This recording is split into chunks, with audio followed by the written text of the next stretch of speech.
Hello and welcome to the first episode of Inside Oriel of the 2023 season. I'm delighted to say we're back by popular demand in association with our main club sponsor, BetRegal. I suppose apologies because we did promise that we'd bring this out last week, but as you all know, it was a pretty busy week and 3 new signings come in and we obviously had a game on Friday night. I'm delighted to say that our first guest of the new season is Chairman and Co-owner Sean O'Connor. Sean, welcome to the sofa. Thanks very much. We've been talking about having you on the sofa for over a year now. Finally got here. I suppose this is probably the best week to do it. Yeah, a lot going on. Busy week on lots of fronts. Yeah. We'll talk about recruitment facilities and the recent survey results later on, but I suppose there's only one place to start because it's been a bit of a crazy week. Mm-hmm. As I say, brought in 3 new players last week, but a lot of attention was sort of off the pitch. I suppose unless you've been living on the dark side of the moon, I'm sure most supporters are aware of what's been sort of the timeline. The end of January, you give an interview with Danny McDonnell in the Irish Independent saying that you and the 2 lads, Andy and Alan, have been approached by various groups and individuals about possible investment. On Monday night, then, a tweet from Jerry Malone saying that a deal is imminent with Hull City and they're coming in to take up to a share of 70% of the club comes out. Thursday then we get comments from Hull City manager Liam Senior talking about style of play and suggesting that a deal between the clubs was imminent. But what was your initial reaction at the start of the week? Yeah, it definitely took an unexpected twist last week. Look, we, as I said to Dan at the time in the interview, we've been open in that we get approached by people as a club. I'm sure all League of Ireland clubs get questions, get inquiries from groups, from individuals about getting involved. And that's something that has been common in the last 12 months. So the point I made in the interview was nothing had changed in the last couple of months since January, that was different to previously. Yeah.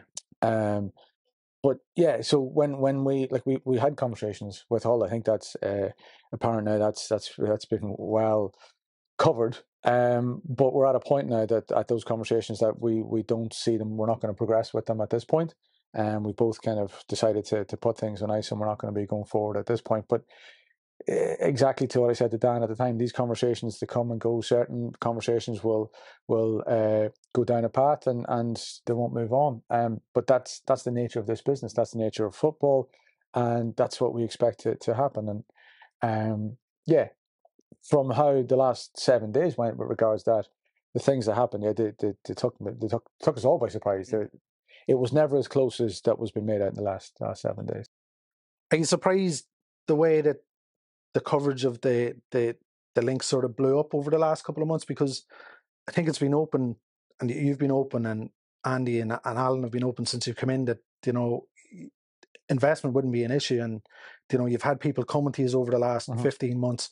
I was actually listening to a podcast at the weekend with Dermot Usher, who's taken over Cork, saying that he spoke to Dundalk last year, but I don't think there definitely wasn't the reaction that has been over the last couple of months. Yeah, and that's the part that puzzles me. And it's as I said to Dan, and I've said recently that, and we said in the letter, these conversations are par for the course. These happen. People will come. We'll talk with people, and in most cases they won't go further. In some cases, we'll have conversations that we'll explore to see what is best for the Dundalk Football Club.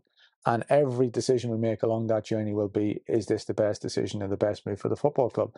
Like we spoke with Dermot, and he came to a bunch of games at the start of last season, and we didn't agree on we didn't find common ground, and we didn't feel that it would be the best for both of us, ourselves and for him at that time. Didn't feel the timing was right, and all sorts of different things. So we shook hands and we moved on, and Dermot's gone on to Cork, and wish him the best with that, and we'll welcome him when he comes up here. But yeah, there was no big furore around that, and so it takes on a different dimension when you bring in a club and a name, and it becomes that kind of people can see something that's real, or to see a club, and the likes of this idea of it being a feeder club and things like that, which was never going to be the case. Can you understand supporters when they hear that term, they're thinking, well, Dundalk as a club, we've our own identity, we've our own history. Yeah. There was chance that Daily Met on Friday we're not a feeder club. I'm sure you can understand absolutely. the reaction. When I think of feeder clubs, you think of going back to the 80s and 90s of Home Farm Everton. Yeah. That's a feeder club model. a multi-club model now, which is quite common around in world football. Every club within that multi-club model has to be able to stand on its own 2 feet. It has to be able to have the potential to be successful and have its own identity. It doesn't work if one is a feeder club for the other. And that was never going to be the case. It never would be the case. We would never go into an agreement or relationship with somebody that Dundalk becomes subservient to a bigger club. There are huge upsides to multi-club models. Mm-hmm. And there's no getting away from that, but it always will have to be what's best for this club. And this club has to have its own identity, has to have its own pathway, and has to have its own plan and be successful in its own right. And being part of any club or any structure that prevents that from happening will not be the right thing for the club, and we won't go into it. Yeah. We obviously issued an open letter to supporters on Friday, which it's the day of a game. You know, it was nearly we need to address this. It's not ideal timing, but I get asked all the time, why are you not doing this, why are you not doing that? But these discussions, there's NDAs, there's, you know, you can't come out and comment on every discussion you've had. I'm sure you would have been on this sofa every day for the last year. Couldn't get off it. But this is the thing. This is a football club, but it's also a business. And there are conversations that if we were to report and talk about every conversation we're having, we'd never be done just feeding information that we spoke with these people or these people are interested. That's just the nature of this. And the majority of them won't go anywhere. But that's how businesses grow. That's how relationships grow. We have to talk to people. People will come to us and we'll explore all the right avenues, again, with the interest of the Dundalk Football Club at heart. But it's impossible to come out and, like, when we look at it now, the momentum that became around this whole thing, that we didn't come out and talk about it because we didn't see it as something that had progressed far enough to be something that needed to be talked about. And now it's come and it's going to move on. And for me, that could have happened without anybody realizing it, but it was made into a bigger thing, not by us, but by people picking up on sound bites and getting information, however that may be. So these things, conversations are going to ongo, and I think we just have to have the fans have to trust that we're here to do and to serve this club in the best way for this club and for the fans. And we're not going to put it into a position with investment or ownership that's not going to. We are very aware of the recent past and the stuff that's worked really, really well and the stuff that hasn't worked really well. Yeah. And we're certainly not going to put it on a path to repeat any of the bad history. On Friday night, we're at Dalymount, and then a picture comes out of a delegation from Hull at Richmond Park watching the Pats and Shelbourne game. Were you sitting there thinking, like, there you go, that, you know, if this hadn't come out earlier in the week, that just shows you that there's discussions, but there's nothing agreed. There's nothing. Well, they're doing their business. If they're looking at exploring opportunities and adding to their portfolio in terms of clubs, they're going to talk to multiple clubs. And when I first had a conversation with them, I was aware they're talking to other clubs. So that's not surprising. That's how this world works. So I don't see it as again. It's one of those things that this is why you don't openly talk about all these conversations that we're having, because they become a distraction. And the ultimate thing we should be looking at is the club, the team on the pitch, the academy that we have here, the players that we have, and developing the things that we can control. Yeah. That's Friday night. So Saturday then, the Daily Mail in England, more speculation reporting that Bill Foley, the owner of Bournemouth and the Vegas Golden Knights NHL team in America, is interested in buying the club. I think there was people putting one and one together. Mike Tracy was obviously at the UCD game, our former chairman. Mike obviously had a link with Bournemouth in the past, but that's just, as I say, one and one and coming up with 25. I think so, because I've known Mike from the beginning when Peak Six got involved in Dundalk. I was doing some work with Peak Six and US Soccer at the time, and so I've known Mike from those circles, and we'll meet him for a coffee if we're ever in the same place when I'm at the US. So I know that Mike still has a passion and a love for this club from his time here. He was hoping to get across to a game last year and couldn't make it across. Yeah. He had a new baby and things like that. So he was determined to come over first game of the season, and that's what it was. It was somebody coming to watch a team that he loves. So I'm presuming that somebody's seen Mike at the game and put two and two together and come up with 7. He's put it in his own Twitter account even that, you know, he's not interested. But it just shows you how these things, all of a sudden, somebody sees something, runs with some sort of a story or a tweet, and then it becomes a distraction and becomes a negative cloud around it that doesn't help with the day-to-day of what we're trying to do here at the club. as we sit here today, where are we now? So the whole thing is, it's stalled, or it's not going to progress any further. Yeah. Overall, where are we now in terms of investment? Well, we're in the same place we were a few months ago before this became a thing. Yeah. We've conversations with people, we've ongoing conversations with people who want to kind of explore the idea of being a partner or coming in as part of the club, be that an individual or groups that have come and got in touch. The idea of a multi-club model, that's not going to go away. There are very obvious reasons why that makes sense for the right club and the right fit. But all those things have to, like, there's nothing imminent, there's nothing on the horizon right now that we're holding back and not telling anybody about. But we are open to conversations, and we're always going to explore, because ultimately, look around at what we have here. We have a great club with a great history, but it's the facilities and what we have here have been neglected for all sorts of different reasons over the last number of years. So to get this club and the facilities and the academy structure to where it deserves to be, it needs to be, that takes a huge chunk of investment in parallel with the team and what's going on the pitch and keeping that moving forward in the direction that we want it to go. So we can't do all of those things at the same time in the current structure. If we want to expedite the development of the facilities, then we're open to conversations with people who will help us get there quicker. But that's what that is. So that will never go away. But we're very open with that we're in the position that we're in right now. We can keep going forward with the team. We can keep driving forward. But radical developments, we'll need to look at some sort of investment structure. Did you say, like, it's obvious? I think every Dundalk supporter knows that we need some sort of investment to improve the facilities. But if none of these discussions, or there is no investment, comes, where does that leave us?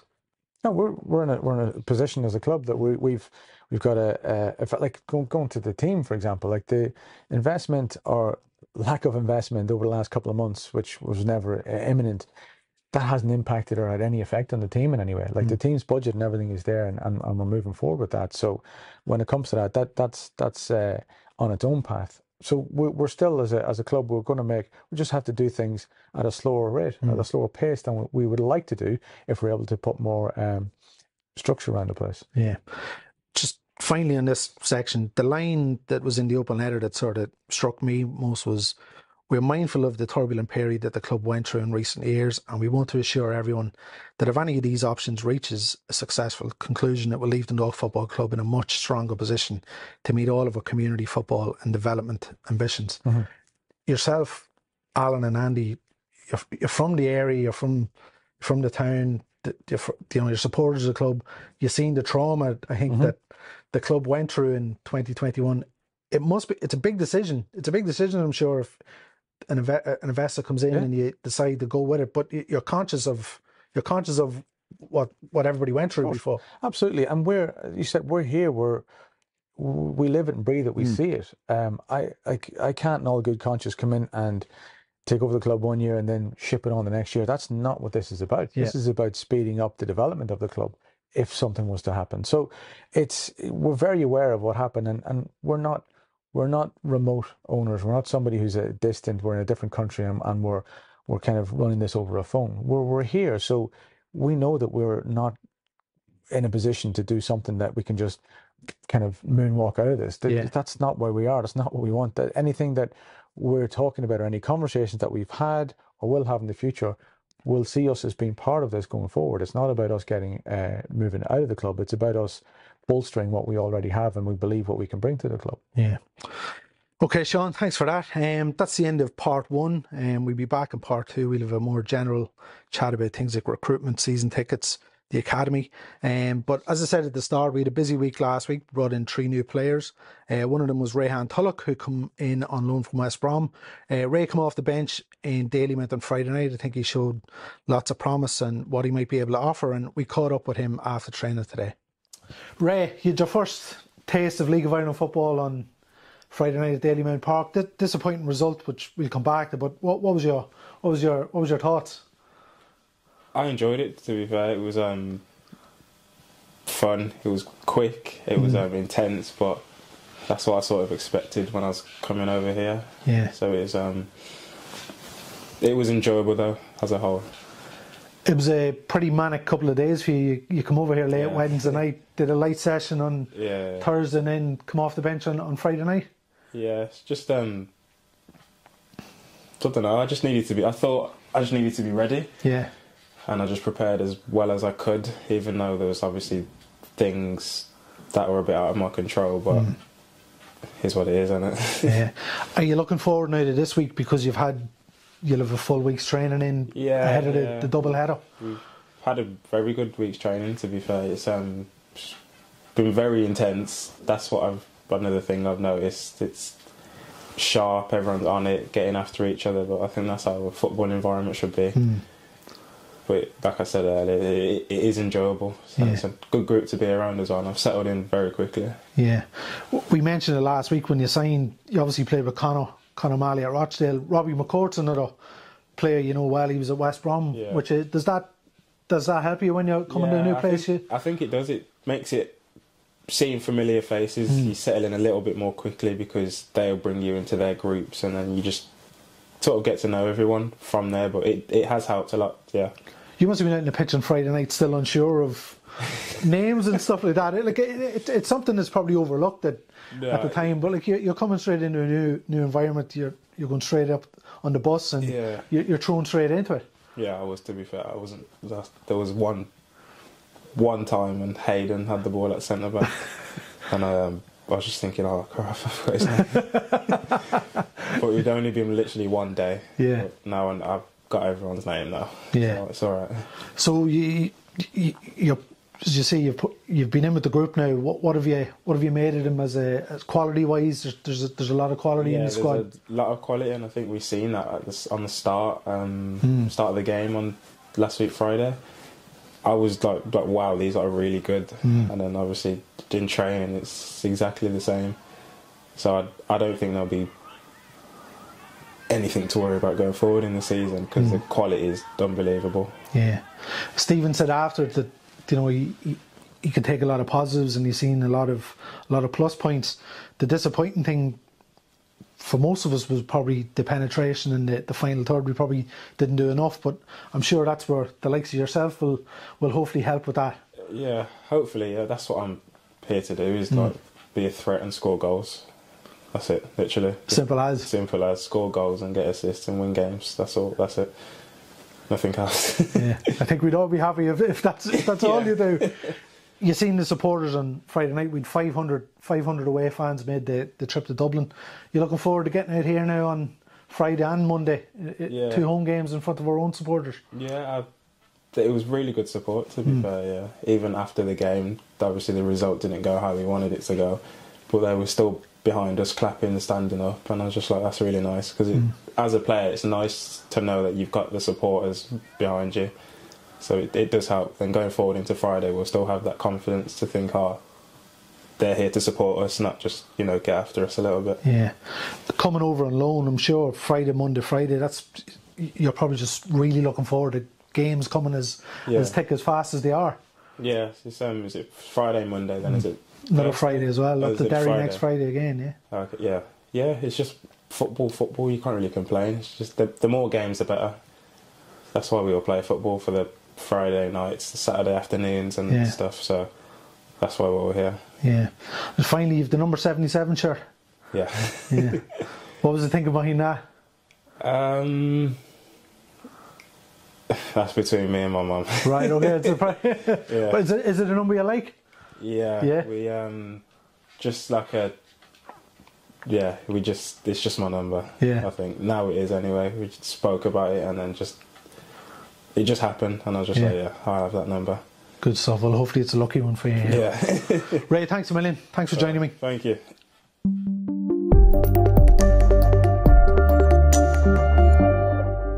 Okay, welcome back to part 2 of the first episode of this season's Inside Oriel in association with our main club sponsors, BetRegal. We have a competition at the end. We've got a couple of tickets for the double header against Pats and Shelbourne coming up to give away. Sean's racking his brains there for a question to ask. I suppose the window closed last week, the transfer window closed last week. I think myself and Brian Garton were over the moon to see it close at 11 last Wednesday. Happy with the squad and the recruitment in general? Yeah, definitely. I think even chatting with the manager and with Brian, and the squad's in a really, really good position. I think the consensus is it's definitely levels above what we had this time last year. So yeah, no, excited. Obviously the start hasn't been what we'd all want, but I've absolute faith and just seeing them out there and seeing them in action this morning, there's a lot of good to come from them. I think the one thing that was very noticeable on Friday night was the depth and the options compared to the week before against UCD. There was you look at the bench and even you look at the lads who are still to come back. Yeah. There's plenty of options there. Like that's what I mean. There's a depth and there's talent there that goes beyond the first 11 or 12 and when we get people back from injury that are slowly making their way back, the squad's starting to, you can just see them starting to knit together. And because there's a couple of later additions, ideally everybody would know the earlier you do the business, the better. But to be fair to the guys and from a recruitment perspective, that they're bullish about the type of player and the standard of player that they want, and they refuse to I suppose to roll over and just to accept somebody for the sake of a body. So I absolutely respect that, and I think we've got the rewards now. Yeah. Brian's obviously come in as head of football operations. Yeah. You mentioned it briefly when we announced him, but how important was it not only to keep him at the club, but it's a very important role now at a football club, because there's so much for a manager to do. Yeah. Never mind speaking to agents and negotiations and stuff like that. And especially in that transfer window period. So from the idea of even helping out from a recruitment perspective and identifying talent and watching games and things like that, because the knowledge that Brian has and the experience that he has from that level of playing there. So I think it was key to hold on to that from a continuity perspective, somebody who's been around, who's won trophies, who's lifted trophies, who led this team, to keep that IP, to keep that knowledge in the building and in the club, I think is really, really important, so that he can build it into the next generation and the young lads coming through. So that's really key.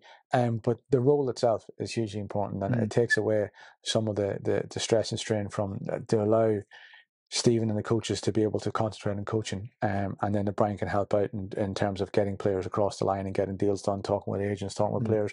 And he's a great character in terms of if you're a young player and he played an active role in getting some of these guys across the line from sitting and talking directly with the players themselves, being able to explain to them what the club's about, the type of football that we play, the journey it's been on, where we're going. So coming from me or coming from anybody means one thing, but coming from somebody who's lived that, who's been on that pitch, who's been in those European games, telling them what this club means, that's a whole different thing. And I think that was a key driver in getting the players that we did. Yeah, it's a tough market, isn't it now? Yeah. Because, and even you mentioned that the lads were bullish about Stevie's been adamant that he was willing to wait because he wanted the right players. A lot of people ask him why we didn't recruit from the league, within the league, but he's always said, he wanted the right characters and fielder there. But it must be a concern going forward, the drain of talent in the league, because you look at other clubs, they've mostly gone outside of Ireland to do their business because, rightly or wrongly, young talents have been sort of hoovered up. Yeah, there's young talent, but teams are.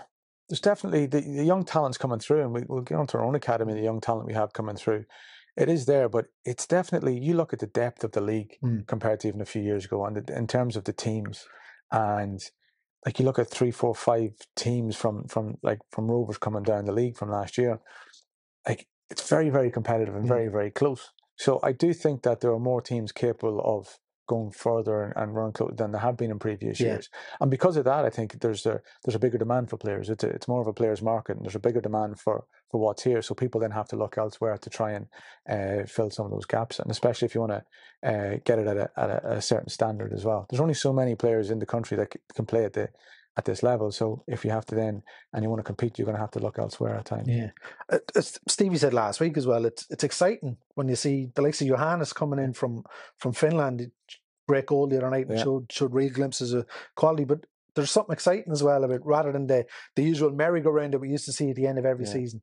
Yeah, there is, and it brings a bit of life into it as well. And he comes with experience, and he comes with that kind of history and what he brings as well. I know he's only a young guy too, but that idea of somebody coming in and adding that, it's another dimension, it's another way of thinking, it's another footballing experience that I think the team will benefit from as well. Yeah. 2 home games obviously coming up. It was really encouraging seeing the crowd at the UCD game, over 3,000, and when you take into account, no disrespect to the 5 or 6 UCD fans who are in the away section, but when there's little away support, to see such a crowd like that on the opening nights, it's a really good sign. It's brilliant. And I think like coming to Friday night, like the away section sold out already. So it's going to be another bumper night, and it's just real positive signs. I think those signs are around the country, around the league in general. But we need to make sure that we capitalise and we build on it as well, and that we start to see those crowds regularly, because that's what this team needs. It needs the fans getting behind it. We've had, in terms of season tickets, we're way up on last year. We're right back at the level of the what we call the good times of when we're winning the leagues back to back.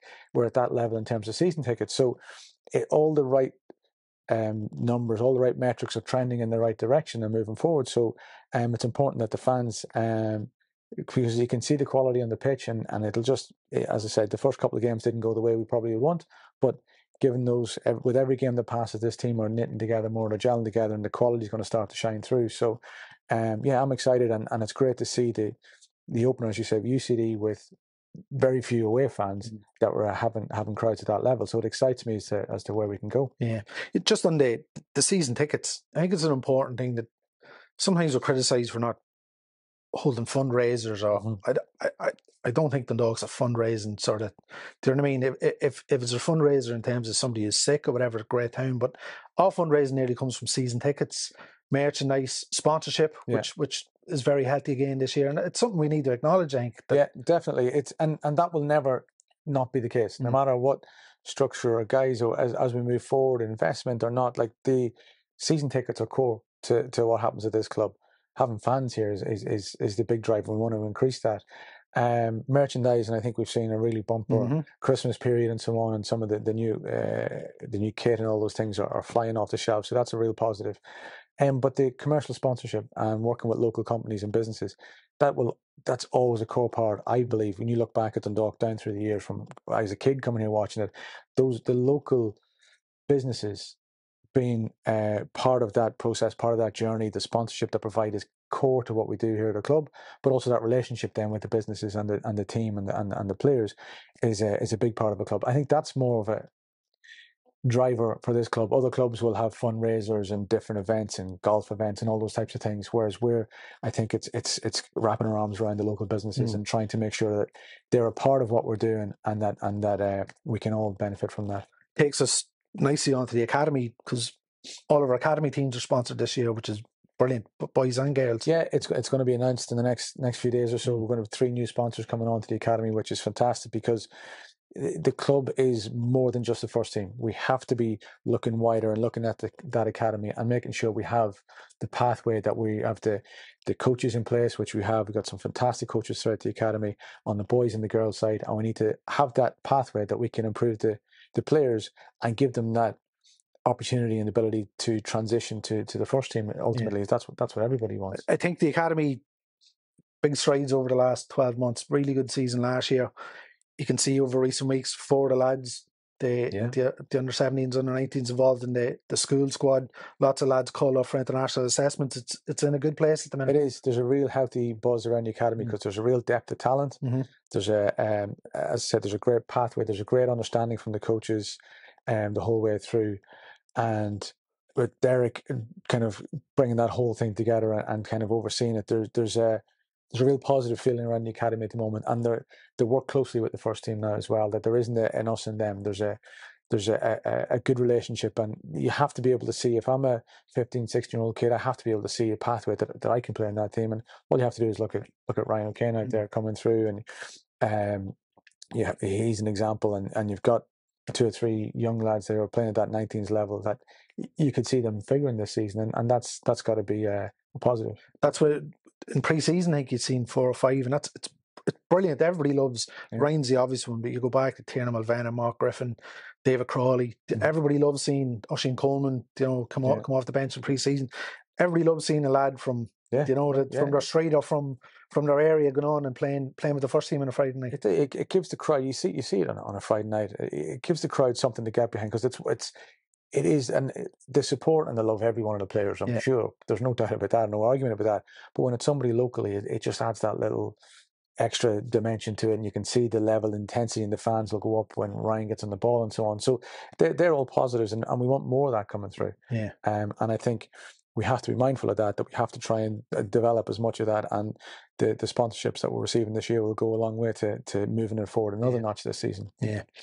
The survey results, the survey we put out before Christmas, I don't think there was anything too surprising. There was obviously facilities, but I think one of the main was that people want us to stay at Oriel. Yeah. If there was a choice, it would be to stay here and stay at this location. I think that'd be everybody's choice. That'll be like, that's ultimately, I think that this has been the home of the Dundalk Football Club for how many years, that it would want to be a really convincing argument, and you'd want to have something. There had to be a really good case to be made to be moving elsewhere. I do think, and we've talked about it earlier, that there's space here, there's the opportunity here, and with the right plan, and we've been looking at various options and short, medium, long term to try and move that on. But yeah, this is definitely, I think, the home of the Dundalk Football Club, and I think that's where it should stay. And again, it goes back to, I think it shows why we need investment, because with all due respect, I think the political will just might not be there at the minute. Obviously, Loud GA have got a stadium in the works. I think it shows why we need some sort of investment to help speed up any development that goes on here. Yeah, look, that's just it. When you're talking major developments, cost major cash, major money. So it needs an injection of something to really push it over the line. You see what Louth are doing. That's taken them years to get to that point. And yeah, they've been able to avail of different, be it government or through the GA, different funding. We don't won't necessarily get those opportunities, rightly or wrongly. We just have to accept it, but we have to figure out a way to carve our own pathway out to be able to improve it. It's not okay to just sit here and accept, well, this is what we have and we must stick with it. We have to find a way of developing, because developing the stadium, developing the facilities, increases the fan base, it increases the people that the match day experience. All those things need to happen. They can't happen overnight, but there needs to be, and there is plans in place to try and to move those forward. Yeah. Are you enjoying it? Yeah. The last couple of weeks now, I'm sure there's a lot of focus on yourself as the chairman and Alan and Andy over the last couple of weeks in particular, but are you enjoying it? Because that's not, when you're in the headlines and social media and stuff, I'm sure there's times you're thinking, Jesus, like, you know what I mean? Listen, yeah, nobody wants that. No one asks for that. You don't get into this for the praise or for the criticism. That's not why you do it. But yeah, no, I don't go on social media. I deleted it off my phone a while back now at this stage, because there's not a whole pile of positives. Not just for me, for like, it's not a really positive place to be for the most part. I don't think, social media anyway. So it's not something I invest a lot of time in. But yeah, it's challenging. We've a lot going on in Stat Sports. Like it's takes the main focus of what I do. I'd love to be able to spend more time in the club than I am able to, but there just aren't enough hours in a day and in a week. I've got a young family.